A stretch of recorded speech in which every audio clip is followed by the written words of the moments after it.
Hay un tipo de cansancio que no se ve. No está en los músculos ni en los huesos. Vive más profundo.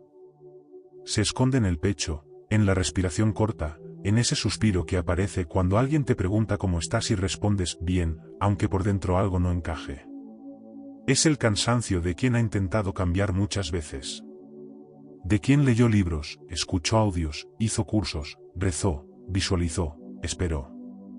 Y aún así, la vida parece no responder. No porque no haya deseo. No porque falte voluntad. Sino porque, en algún punto silencioso, se perdió la coherencia interna. Tal vez te reconozcas aquí. Tal vez sientas que hay algo en tu vida que no avanza, aunque por fuera todo parezca normal. El trabajo sigue. Los días pasan.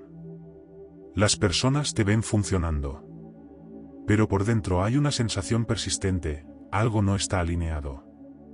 Como si estuvieras empujando una puerta que no se abre, no porque esté cerrada, sino porque no es la puerta correcta.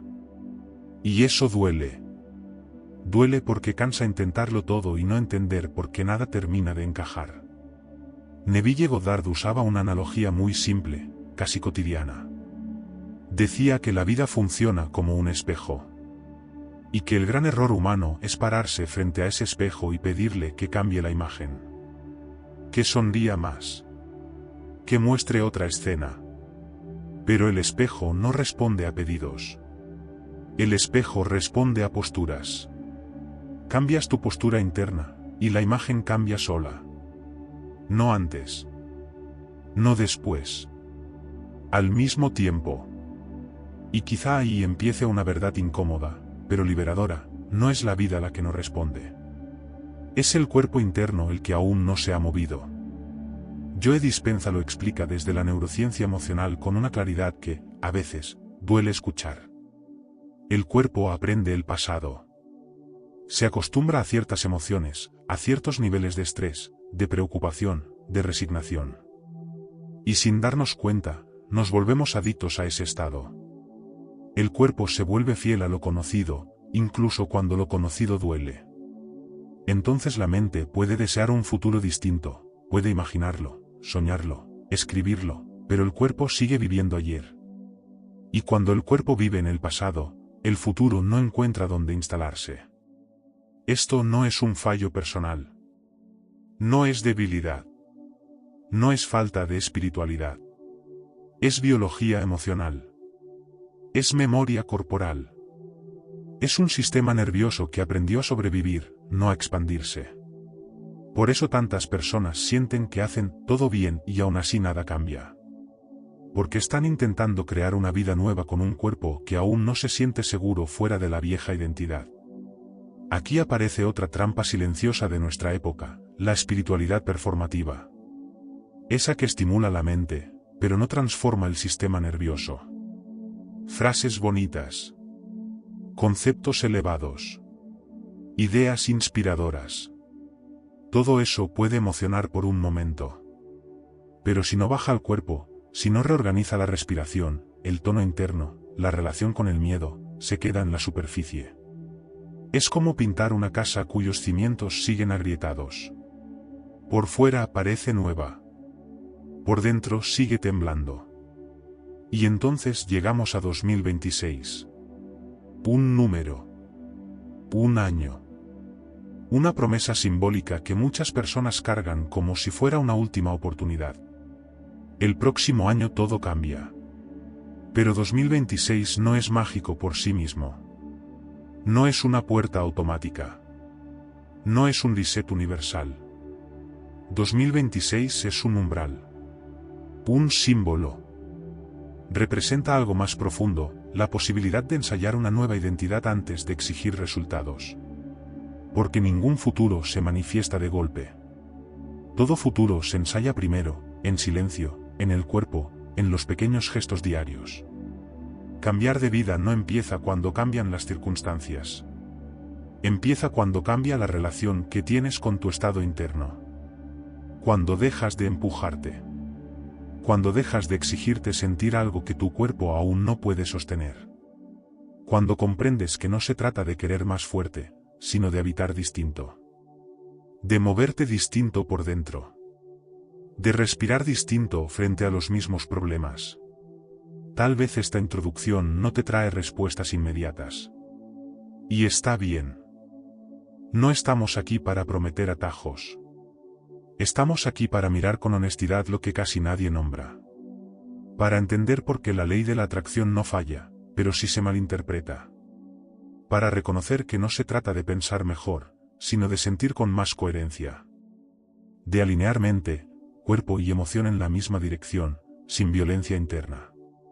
Si algo dentro de ti se relaja al escuchar esto, aunque sea un poco, tal vez no sea casualidad. Tal vez sea tu sistema nervioso reconociendo una verdad que no juzga, que no exige, que no empuja. Una verdad que dice, con calma, no estás roto. Estás cansado. Y el cansancio no se corrige con más esfuerzo, sino con más coherencia. Aquí empieza ese camino. Aquí empieza, de verdad, el cambio. Hay un momento, casi siempre silencioso, en el que el deseo de cambiar deja de sentirse inspirador y empieza a sentirse urgente. No nace desde la claridad, sino desde el agotamiento. No surge desde la expansión, sino desde la necesidad de escapar. Es un deseo apretado en el pecho, cargado de expectativas, mezclado con miedo.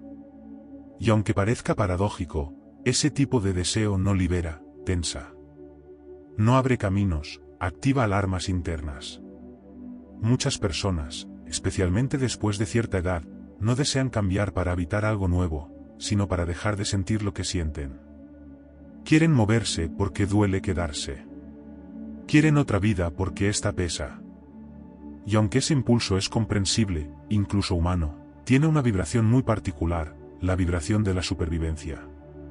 Desde ahí, el sistema interno no está creando, está defendiéndose. Y un cuerpo en defensa no imagina futuros, apenas intenta resistir el presente.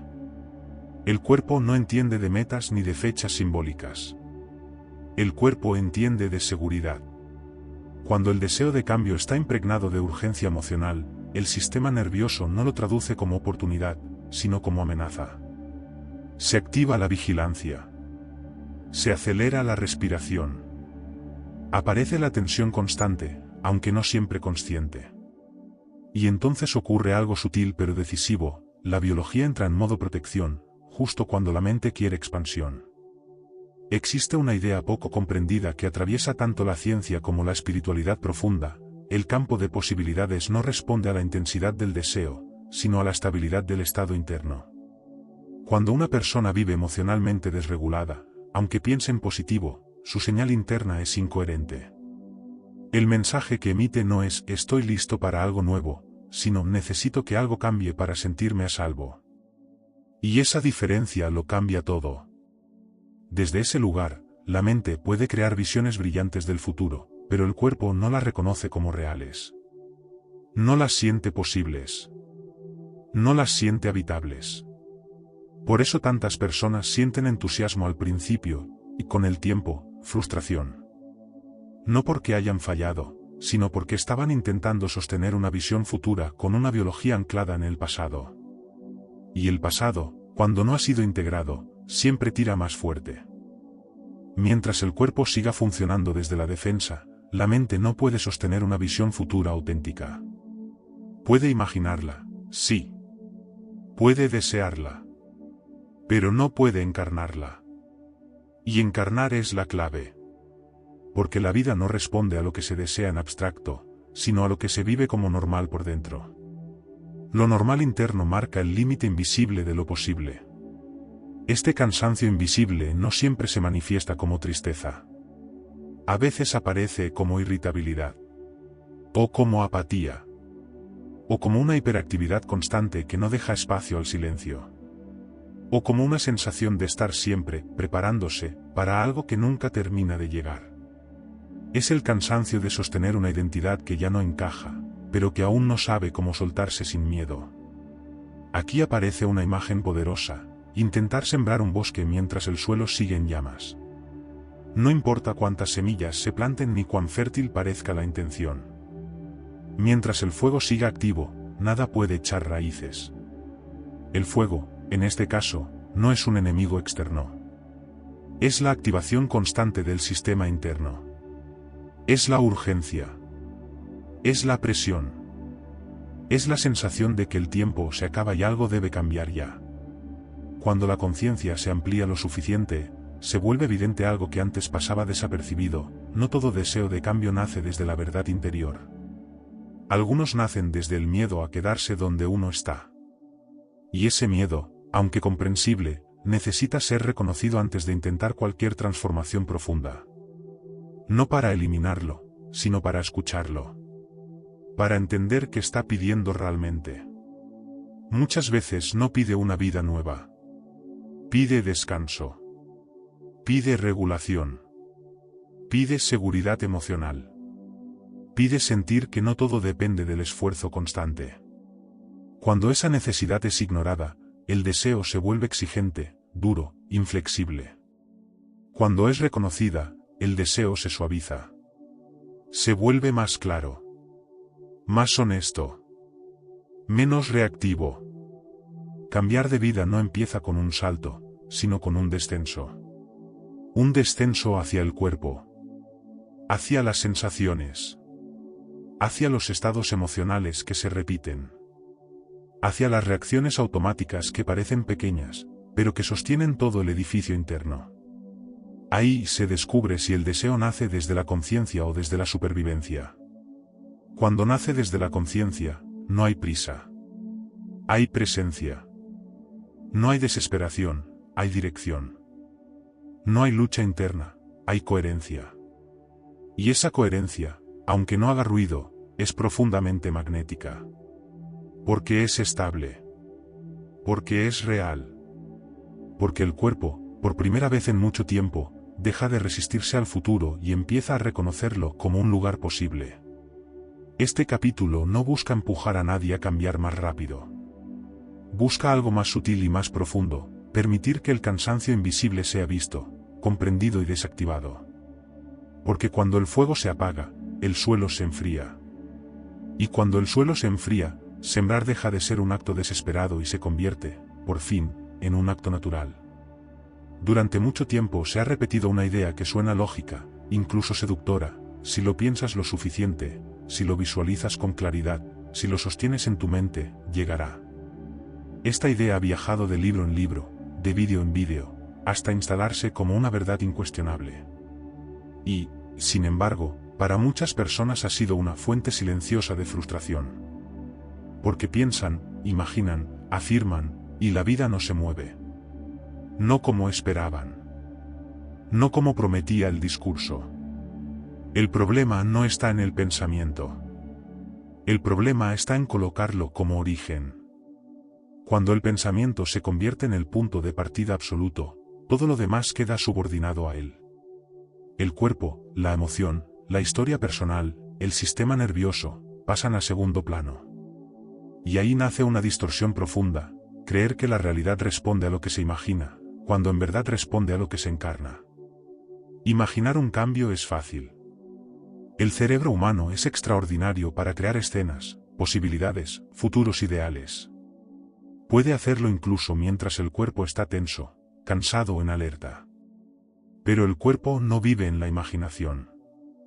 Vive en la experiencia. Vive en la emoción repetida. Vive en la sensación que se vuelve familiar. Por eso puede existir una imagen mental muy clara de una vida distinta, al mismo tiempo, una imposibilidad interna de sostenerla.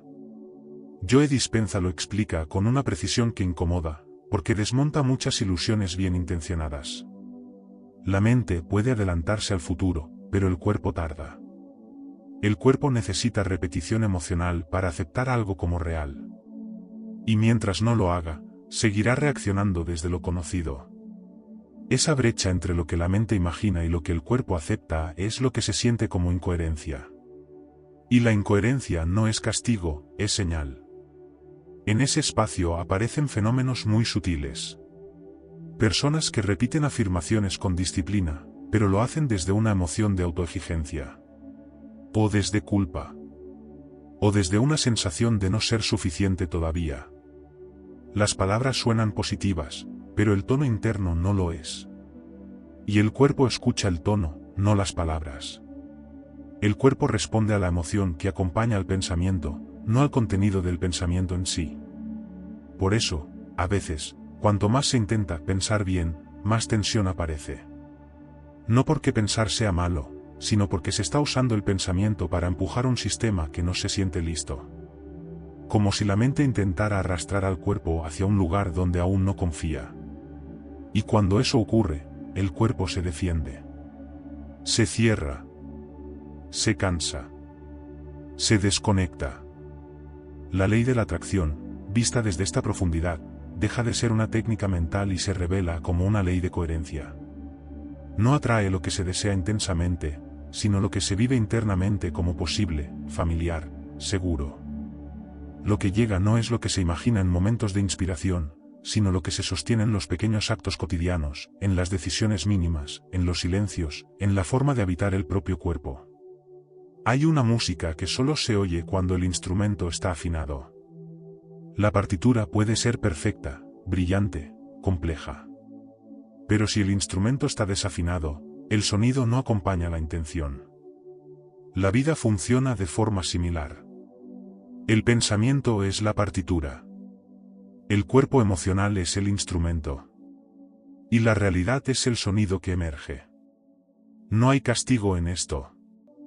Hay coherencia natural.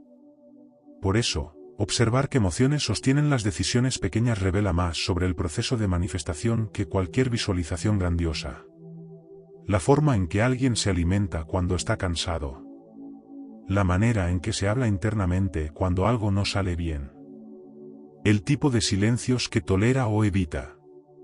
Todo eso configura el estado desde el cual se emite la señal interna. Y esa señal es constante, incluso cuando no se es consciente de ella. La distorsión aparece cuando se cree que pensar reemplaza sentir. Que imaginar sustituye encarnar. Que repetir palabras puede saltarse el proceso emocional. Pero nada en la naturaleza funciona así. Todo crecimiento real tiene una fase de adaptación. Todo cambio profundo necesita tiempo para volverse familiar. Y lo familiar no se construye con ideas, sino con experiencias internas repetidas. Cuando esta comprensión se asienta, algo se relaja. Ya no hay una guerra interna por pensar mejor. Ya no hay una presión constante por sostener estados que no son estables. Aparece, en cambio, una escucha más honesta. Una atención más fina a lo que el cuerpo realmente está viviendo. No para corregirlo, sino para entenderlo. La ley de la atracción, desde este lugar, deja de ser una promesa externa y se convierte en un espejo interno. Muestra, con precisión, el grado de coherencia entre pensamiento, emoción y cuerpo. No juzga. No acelera. No castiga. Solo refleja. Y cuando se entiende esto, el foco cambia. Ya no se busca imaginar una vida distinta, sino habitar de manera distinta la vida que ya está ocurriendo. Porque es ahí, y solo ahí, donde el futuro empieza a tomar forma. Existe una tensión silenciosa que acompaña a muchas personas cuando piensan en su futuro. No siempre se nota, pero está ahí. Vive en la necesidad de saber cuándo. En el deseo de tener garantías. En la inquietud que aparece cuando las cosas no avanzan al ritmo esperado. Es una tensión que no grita, pero aprieta. Y esa tensión, aunque parezca contradictorio, no acerca el futuro deseado, lo mantiene a distancia. Controlar no siempre se siente como control. A veces se disfraza de previsión. O de responsabilidad. O de estar preparado. Pero en su núcleo más profundo, el control nace de la desconfianza. No necesariamente hacia la vida, sino hacia la propia capacidad de sostener lo desconocido. Es una forma de decir, sin palabras, necesito asegurarme de que todo esté bajo vigilancia para poder sentirme tranquilo. Y esa necesidad deja una huella energética muy clara. La ansiedad silenciosa funciona como una falla interna que no se percibe de inmediato. No es el pánico evidente ni la angustia abierta. Es una vigilancia constante. Una atención tensa puesta en el futuro. Una mente que se adelanta, que calcula, que imagina escenarios para no ser sorprendida. El cuerpo, al recibir ese mensaje, no se relaja. Permanece alerta. Y un cuerpo en alerta no está disponible para recibir algo nuevo, está ocupado protegiéndose. Neville Goddard hablaba del estado asumido como una realidad interna que se habita antes de que el mundo externo la refleje. No como una fantasía forzada, sino como una identidad que deja de vigilar el resultado. En esa enseñanza hay una sutileza que a menudo se pierde, el futuro empieza a organizarse cuando deja de ser observado con ansiedad. No porque desaparezca la intención, sino porque la tensión deja de interferir. La paradoja es profunda, para muchos, incómoda. Cuanto más se intenta controlar el cuándo, más se refuerza la identidad que aún no confía. El control no nace de la certeza, nace del miedo a perder. Y mientras ese miedo esté activo, el sistema interno sigue emitiendo una señal de inseguridad. No importa cuán elaborada sea la visión futura, si el estado interno dice, todavía no es seguro, el movimiento se detiene. Hay algo muy humano en querer saber. En querer fechas, señales, confirmaciones. Pero esa búsqueda constante de certeza convierte el proceso en una espera tensa. Y la espera tensa no es neutra, tiene carga emocional. Tiene prisa. Tiene exigencia. Tiene una sensación de algo debería estar pasando ya. Esa sensación se vuelve un ruido de fondo permanente que impide escuchar lo que realmente está ocurriendo en el presente. El presente, cuando no es habitado, se convierte en un lugar incómodo. Se vuelve un pasillo entre lo que fue y lo que se espera. Y en ese pasillo, la vida parece suspenderse. Pero la vida no se suspende. Lo que se suspende es la percepción. El cuerpo sigue acumulando tensión. La mente sigue proyectando. Y el corazón se cansa de esperar algo que siempre parece estar un poco más adelante. Existen momentos simples, casi invisibles, en los que el control se relaja sin que uno lo note. Instantes en los que no hay expectativa. En los que no se busca resultado. En los que el tiempo deja de ser un enemigo. Esos momentos, aunque breves, tienen una cualidad distinta. El cuerpo respira mejor. La atención se suaviza. La sensación interna cambia. Y es justamente en esa ausencia de vigilancia donde se produce una coherencia que no puede ser fabricada. La metáfora del jardinero que desentierra la semilla cada día para ver si ya creció refleja con precisión esta dinámica. No hay mala intención en ese gesto.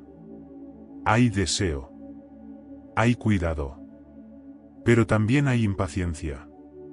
Y cada vez que la semilla es desenterrada, el proceso natural se interrumpe. No porque la semilla no sea buena, sino porque no se le permite el tiempo y la oscuridad necesarios para germinar. El control constante sobre el futuro funciona de manera similar. Interrumpe. No deja que el proceso se asiente. No permite que la identidad interna se estabilice en un nuevo estado.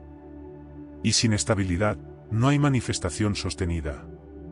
Hay intentos. Hay picos de entusiasmo. Hay caídas. Pero no hay integración. Cuando esta comprensión se profundiza, algo empieza a soltarse por dentro. No de golpe.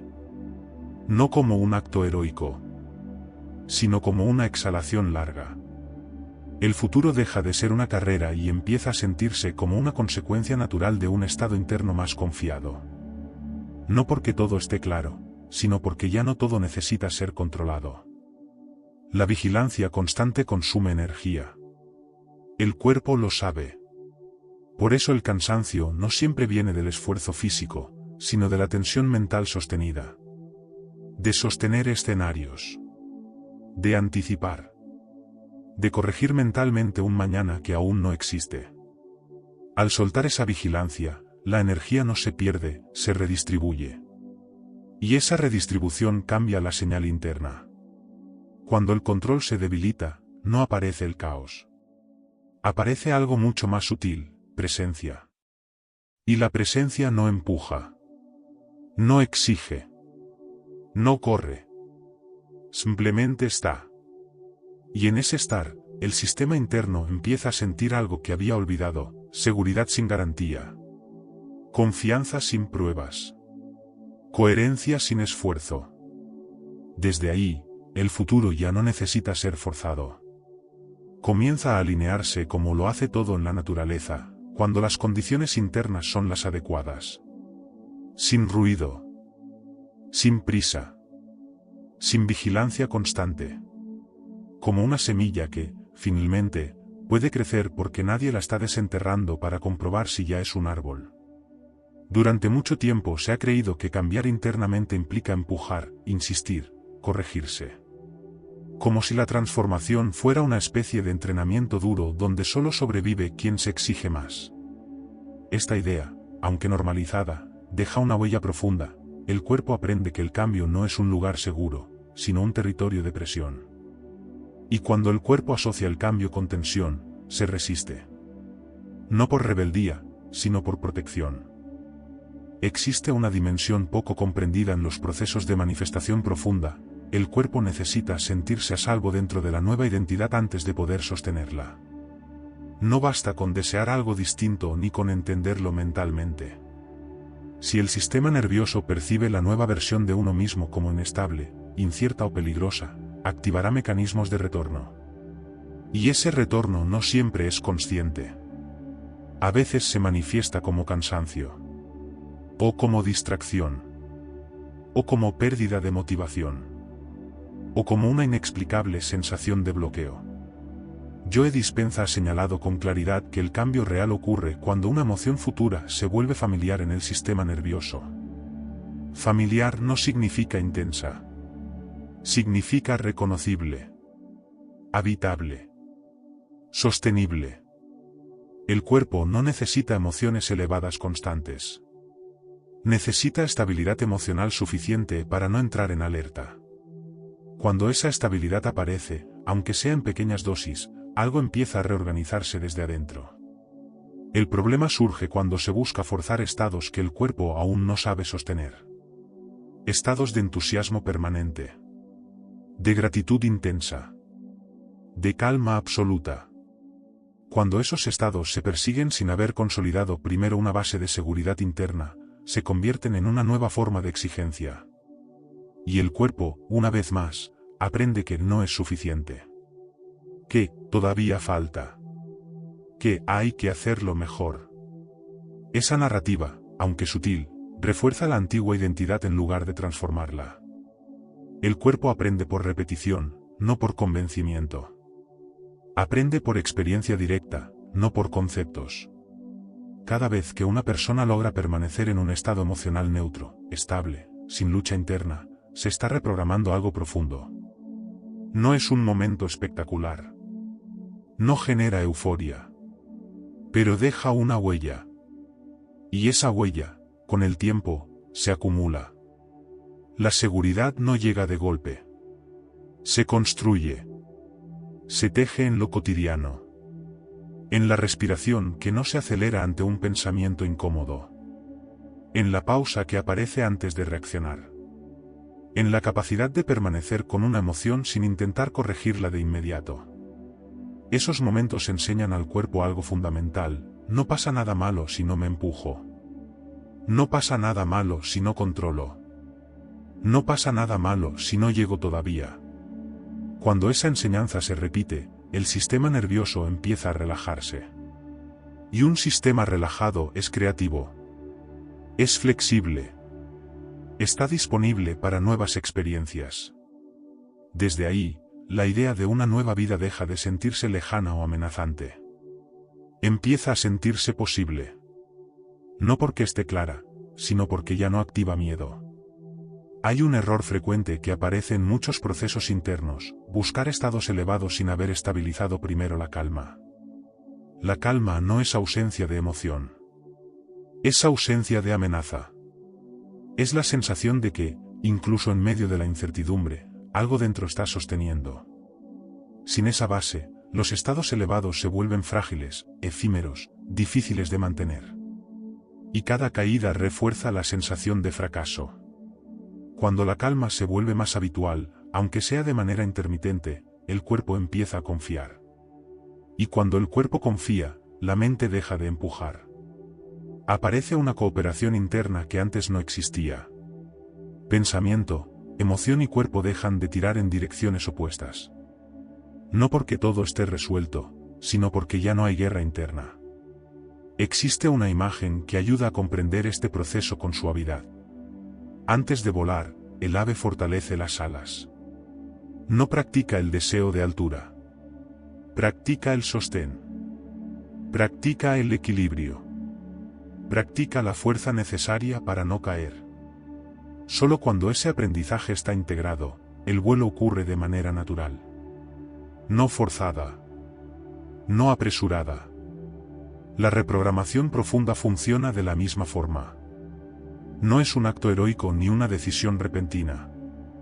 Es una serie de experiencias internas que enseñan al cuerpo que un nuevo estado es posible y seguro.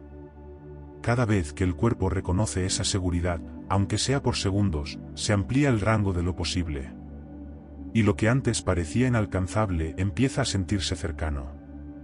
En este punto, la manifestación deja de ser una meta externa y se convierte en una consecuencia interna. No ocurre porque se la persigue, sino porque el sistema interno ya está alineado con ella. No hay prisa. No hay exigencia. Hay coherencia. Y la coherencia, cuando se instala, tiene una fuerza silenciosa que reorganiza la vida sin necesidad de empujarla. Reprogramar no es imponer una nueva versión de uno mismo. Es permitir que el cuerpo se acostumbre, poco a poco, a una nueva forma de estar. A una forma más segura. Más estable. Más real. Y cuando esa forma se vuelve familiar, el cambio deja de ser un esfuerzo y empieza a sentirse, por primera vez, como un hogar posible. Llegar hasta aquí no significa haber encontrado respuestas definitivas. Significa algo más sutil, a la vez, más profundo, haber cambiado la forma de escuchar lo que ocurre dentro. Porque la vida no se transforma cuando se acumula información, sino cuando se reconoce una verdad interna que ya estaba esperando ser nombrada. Y esa verdad, muchas veces, no habla en voz alta. Se siente como un alivio suave. Como una exhalación larga después de años de contención. 2026 aparece en el horizonte como un símbolo cargado de expectativas. Para algunos, una esperanza. Para otros, una presión. Pero, visto desde esta profundidad, deja de ser un año que promete cambios y se convierte en un espejo que refleja algo más importante, la relación que cada uno tiene con su propio estado interno. Porque ningún calendario transforma la vida. Lo que transforma es la coherencia que se cultiva silenciosamente, día tras día, dentro del cuerpo y la emoción. Cambiar de vida no es una escena futura esperando ser alcanzada. Es una forma distinta de habitar el presente. Una forma en la que el cuerpo deja de vivir en defensa, la mente deja de empujar, y la emoción deja de exigirse resultados inmediatos.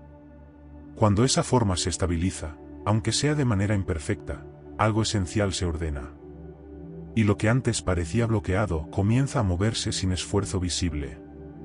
Neville Goddard y Greg Braden, desde lenguajes distintos pero complementarios, coinciden en una idea que atraviesa todo este recorrido: no se manifiesta lo que se quiere, sino lo que se reconoce como propio por dentro.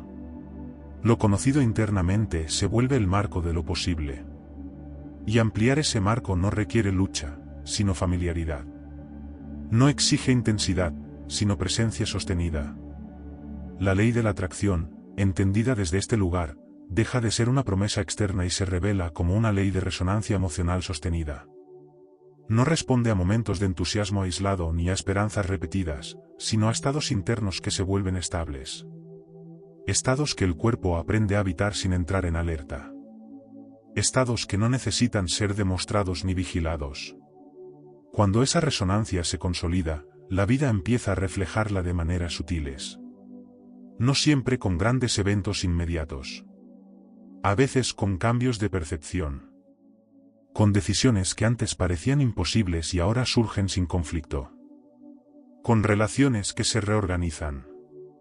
Con oportunidades que no se buscan, pero aparecen. Todo eso no es magia. Es coherencia en acción. Existe una tentación muy humana de buscar señales externas que confirmen que todo va bien. De esperar pruebas. De pedir certezas.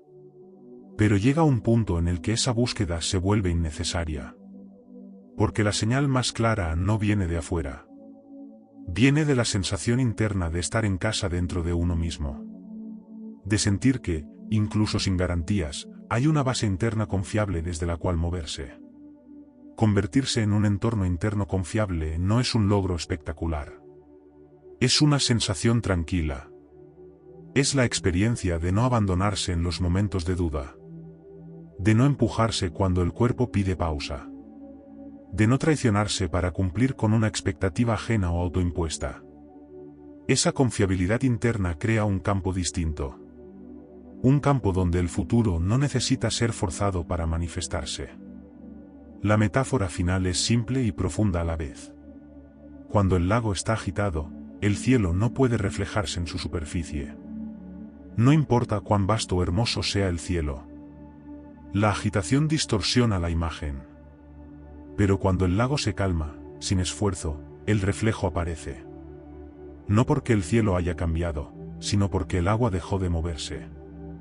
Así funciona también la vida. El futuro no necesita ser perseguido. Necesita un espacio interno donde pueda reflejarse. Y ese espacio no se crea con prisa, ni con exigencia, ni con control. Se crea con coherencia. Con presencia. Con una relación más amable y honesta con lo que se siente aquí y ahora. Tal vez ese sea el verdadero umbral que representa 2026. No un punto en el tiempo, sino un estado interno que empieza a estabilizarse. Un estado donde el cambio deja de ser una promesa lejana y se convierte en una consecuencia natural. Silenciosa. Profunda. Inevitable.